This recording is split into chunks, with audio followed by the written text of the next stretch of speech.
I'm Lindsay Moore and welcome to my podcast, In Conversation with SMEs, or Seriously Motivated Entrepreneurs. Founder of Agnes Marketing, I'm a business development and marketing advisor to small businesses. In challenging times like these, we need to support our small businesses more than ever.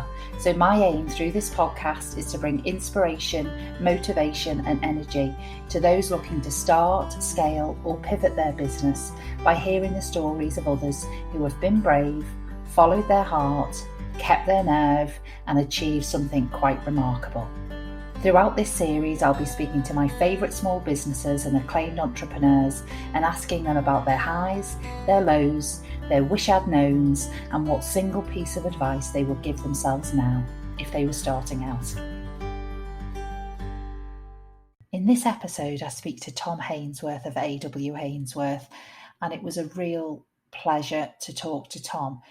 Hainworth are an 8th generation family business in Pudsey, Yorkshire. They are one of the oldest businesses in Britain. They're a wool mill and they export globally. They've got the most incredible heritage and a Royal Warrant.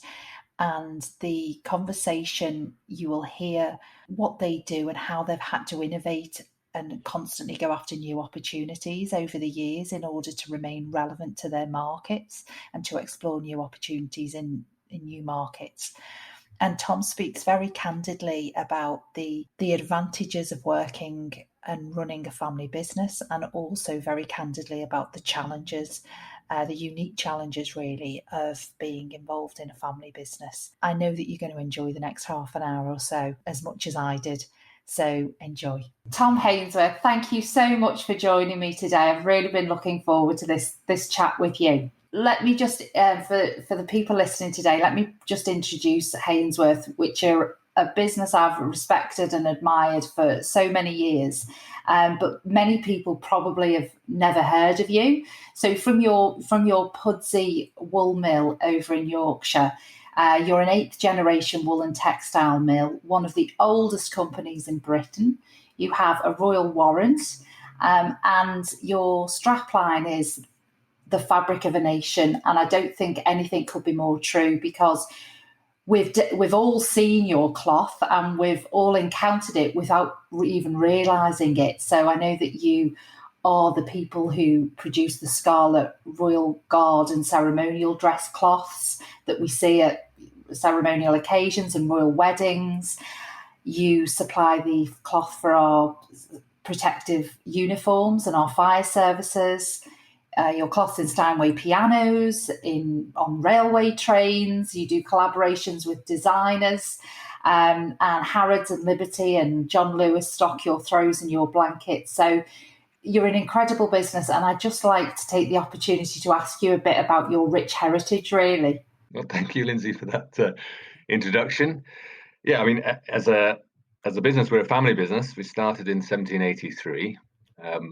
Our original business was really supplying military textiles. So the Battle of Waterloo in 1815, the Thin Red Line, Hainsworth supplied some of the scarlet cloth right way back then.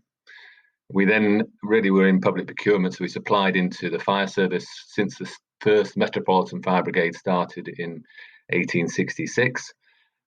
They all used woolen cloth, and it's really been military textiles that's really taken us forward. So before the First World War, they had a war in Sudan where the UK were fighting over there with conscript armies from India, and they had this cloth which they wore, which was a sand dust coloured cloth.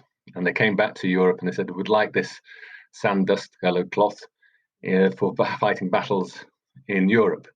And sand and dust in Urdu is khaki, and that's where khaki uniforms came from. And we developed the khaki uniform in 1899. And that then was the main uniform for the First World War. Obviously, with military textiles, we did very well in wars, I'm afraid.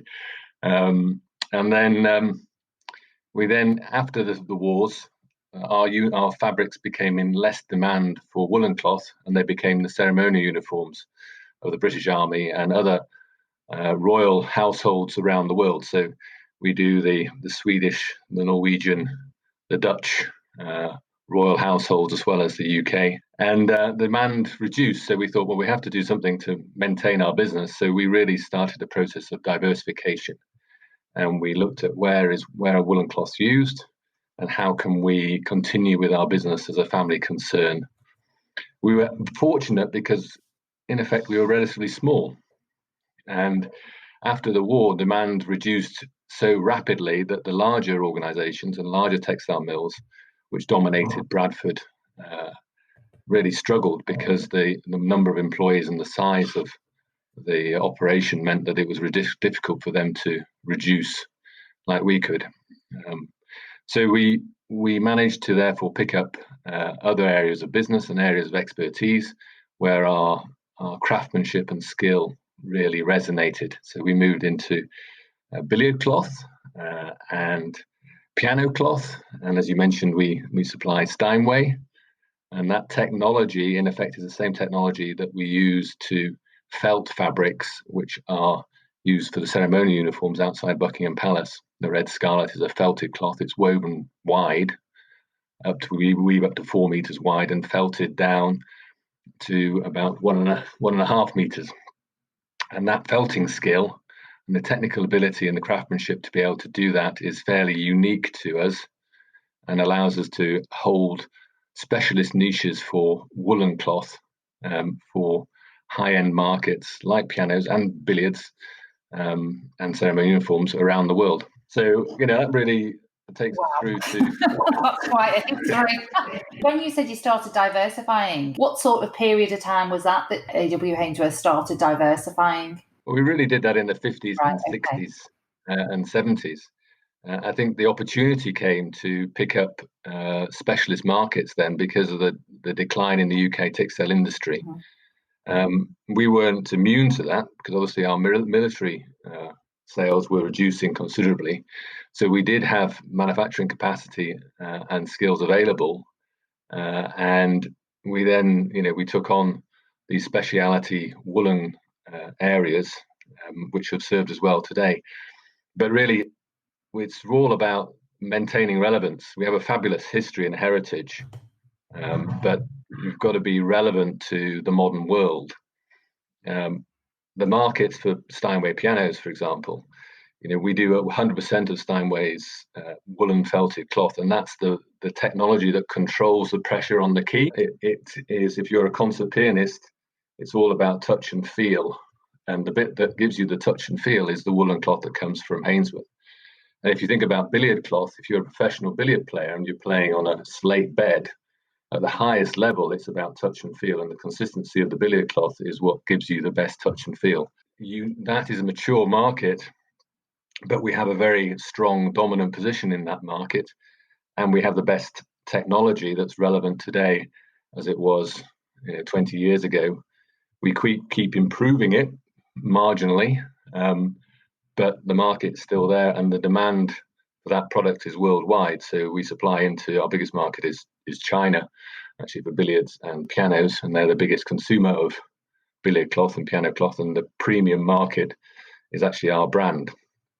So that's how we survive. And then in more recent times, we've looked at saying, well, what's the reality of Hainsworth, and we talked about that with our strapline, which you very kindly worked with us on all those years ago, was to talk about the fabric of a nation.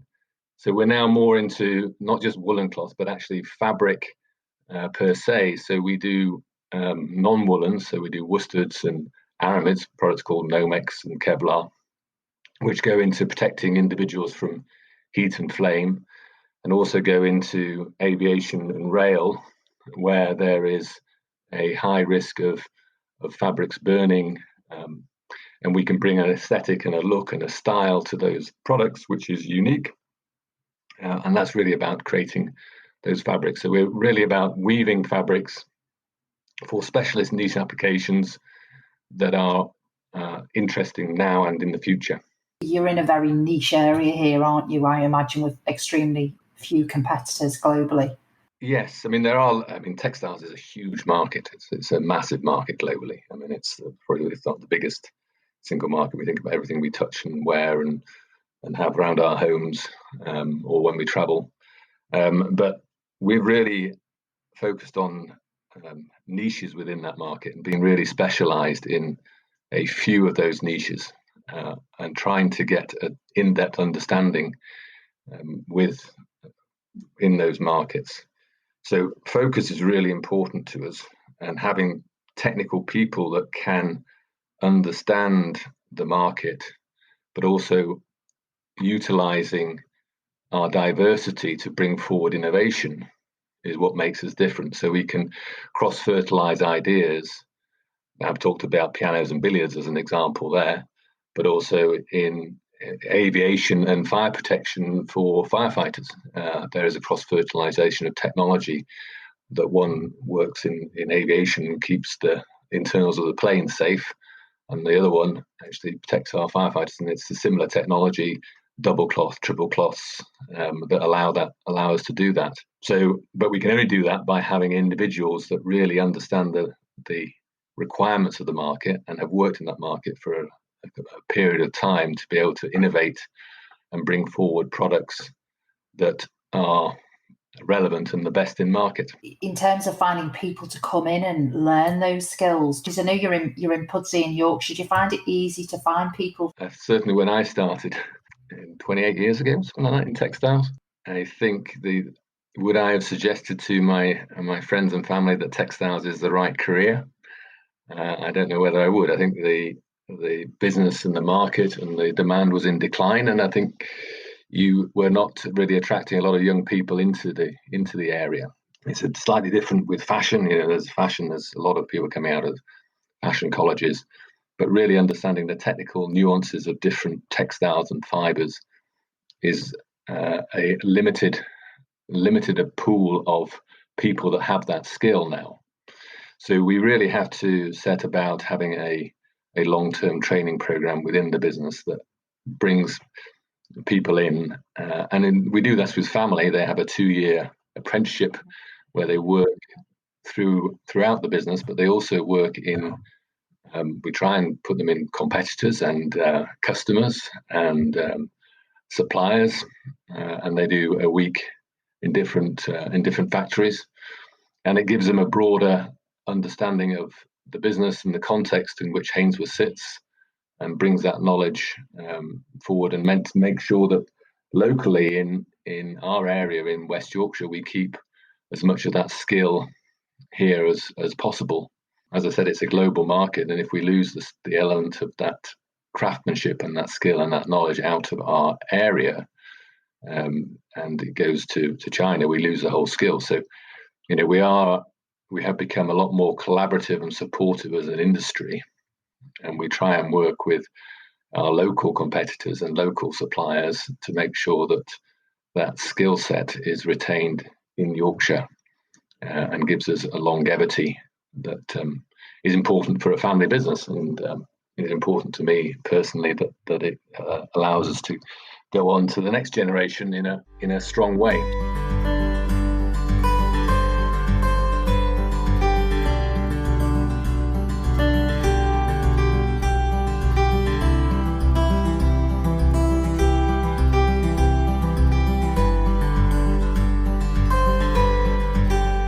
Did you always know that you'd be part of a family business? To be honest, I had no idea what I wanted to do.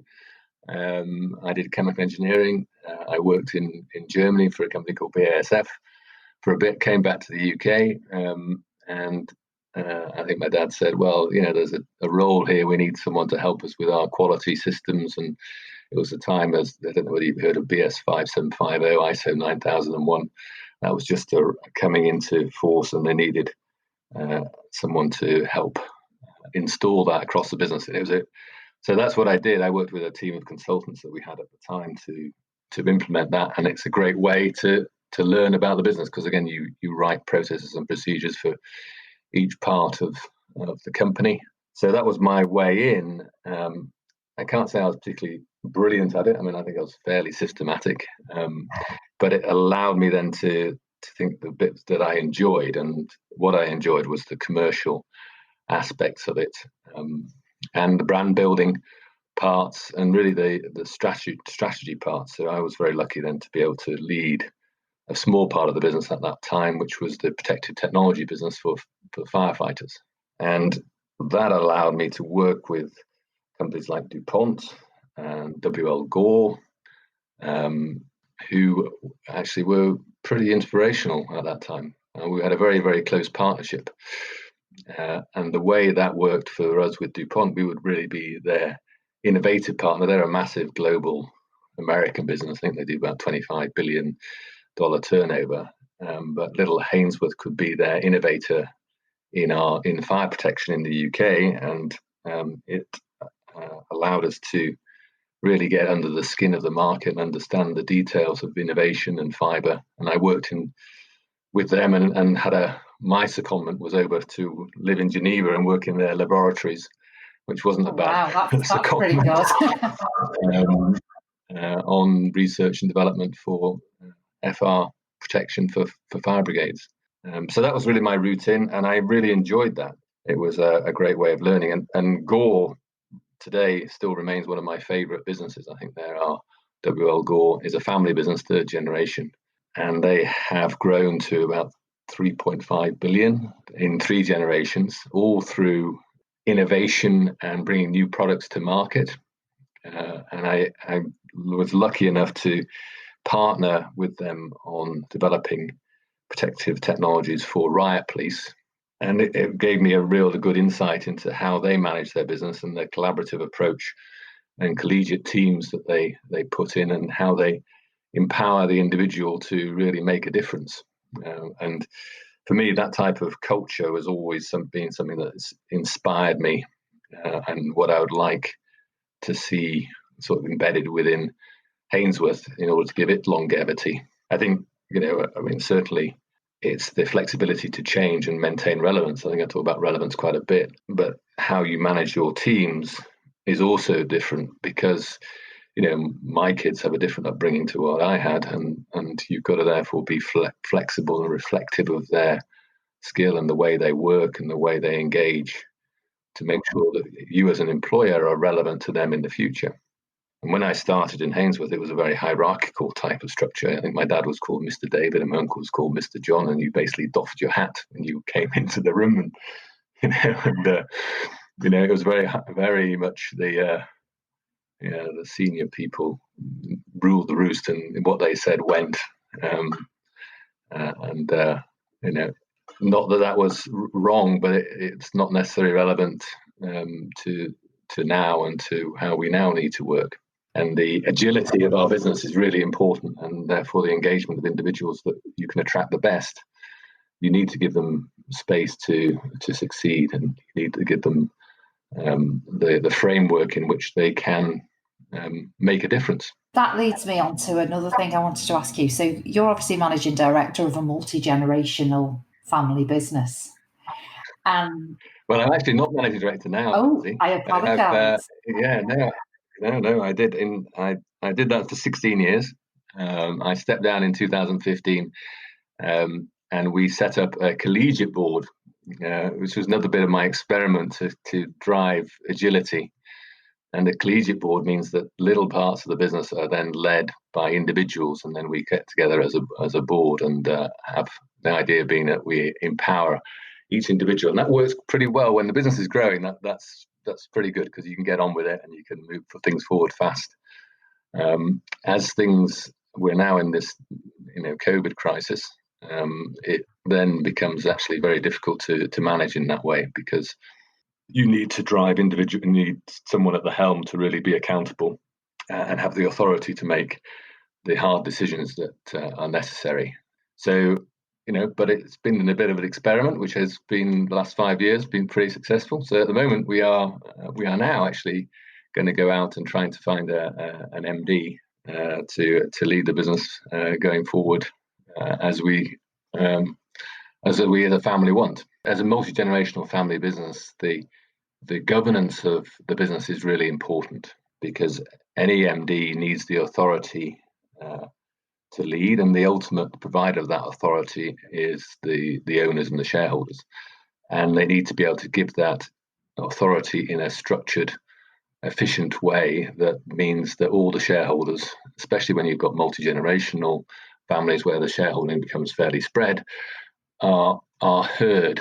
And the advantage of a family business is that we can put in a framework that allows the family to be heard in the process of recruitment and engagement of any MD. And we now have a family council, which is made up of the different strands of the family. They meet quite regularly to talk about what's the vision and the values that the business want, and make sure that therefore they provide guidance through a non-exec chair to the executive that we're following that vision. And our vision is fairly clear. We want to be engaged as a good employer in the local community and make sure we create a healthy business for the future of not just the family, but all the stakeholders, the suppliers, the customers, and very much our employees. I always think, oh gosh, I think I'd be rubbish in running a family business, because I think I'd always feel conflicted about, do I put the family first or am I putting the business first? And is that something that you found challenging over the years? For me, none of my siblings or my children are in the business. My cousins are in the business, and their children are in the business as well.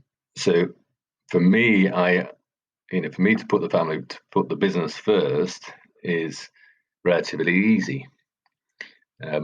But I can imagine for my father, when I arrived in the business, it was a conflicted position because he wanted to make sure that I had a good job and opportunity and could be successful. So, and I recognize that conflict exists, and it's really hard to manage, because as a business, as you get down the generations and people get less shareholding, you need to put the business first ahead of the family. So the governance model and having a family council where you've got representation from each strand of the family allows for a good debate, allows for people to be heard, and allows us to put the business first before the family. Doesn't mean to say that we don't recognise the importance of family in the business. We absolutely do. And the apprentice programme that we have as a 2-year programme is open to all family members to apply to.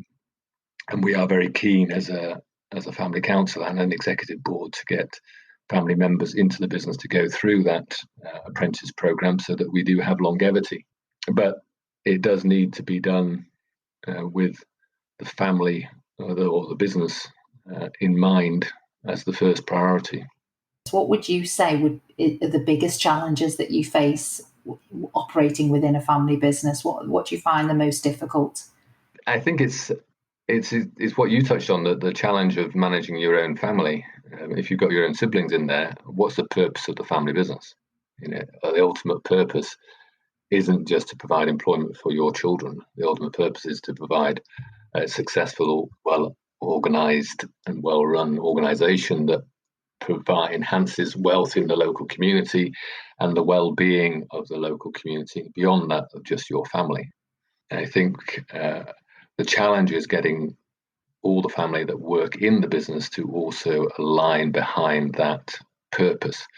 And it's one thing saying that as a purpose, there's another thing living and breathing that every day. And we have now in Hainsworth, we now have a significant number of shareholders that are no longer working in the business. Their understanding of the business it's important to give them an understanding of the business, and it's important to be able to listen to their views and hear their views to give us clarity of direction going forward. And they also need to buy into the purpose and vision of what we're talking about.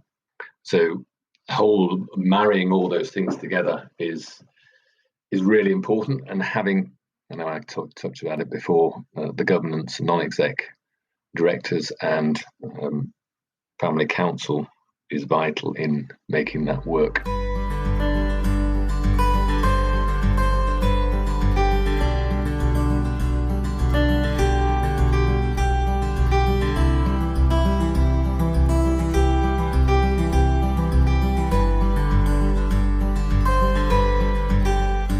So I started working with you, Tom, probably 10 years ago, maybe. And at the point where you were really looking at your brand and what you stood for.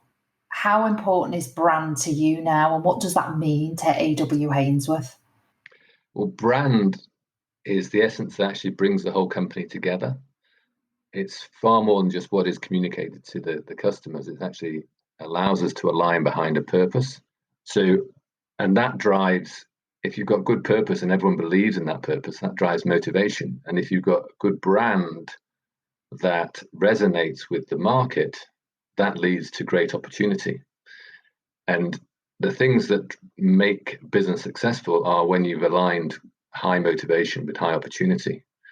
So the work that you did, pulling all our disparate companies and disparate products and fabrics together under one brand recognition, which is the fabric of a nation, allowed us to pull those, increase our motivation and increase our opportunity in the market. So that was actually critical, Lindsay, and a very good. Often, the best things are the things that actually are, at the end of the day, simple, because they say what it does. And Hainsworth, the fabric of a nation, says what we do, and it's easy and simple for people to get behind in all our markets. So that was great. And we've actually translated that into Chinese as well. In China, we have Ying Fang Bao Qi. Oh, fantastic. Which means the elite foreign textile company.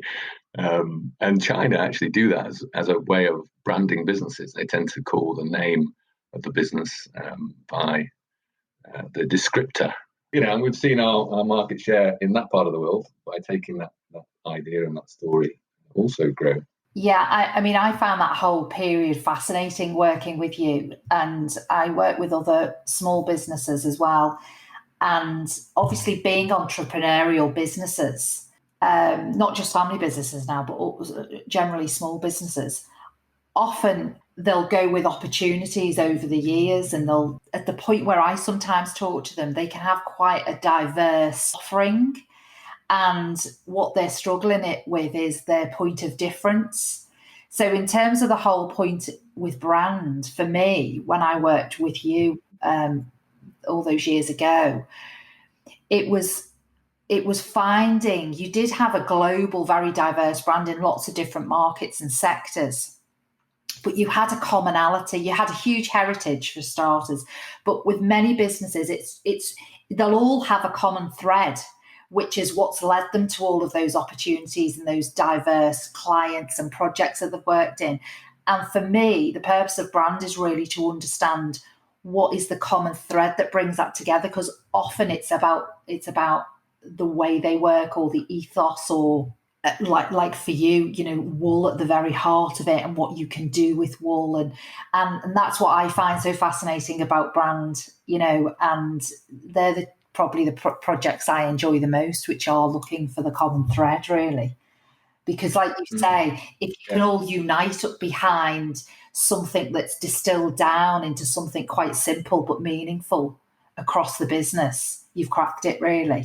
And it's been I think that's a very valid point, Lindsay. Very valid. Yeah, I agree with you. It's been a joy to see where that's taken Hainsworth over the years as well. So it's thank you for the opportunity of that all those years ago. Can I ask you then, Tom, to finish almost, if you were now talking to your younger self, what would your advice be? I think starting out, explore as many things as you possibly can, be as curious as you possibly can, and focus on what you enjoy. I think that's great advice. That's great advice. Tom, thank you so much. It's been an absolute pleasure chatting to you and hearing about Hainsworth and not just your rich history, but also your constant innovation and, like you say, curiosity for new markets and opportunities. And I've been in love with AW Hainsworth for what is it now, maybe 10 years now since we worked together all those Great, years thank you. ago, and the romance of your business, it will never wear off for me. So thank you for spending the time today to talk to me, and it's lovely, really lovely to see you.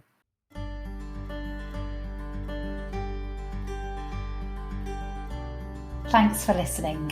I really hope you enjoyed this episode of In Conversation with Seriously Motivated Entrepreneurs. I'm on a bit of a mission to provide help and support to small businesses. As well as my podcast, I'm working hard to provide lots of helpful and practical advice to help small businesses get really good at business development and marketing, from free masterclasses and cheat sheets to downloadable guides and consultancy sessions. If you would like to access this information, it's all available on my website, agnesmarketing.co.uk.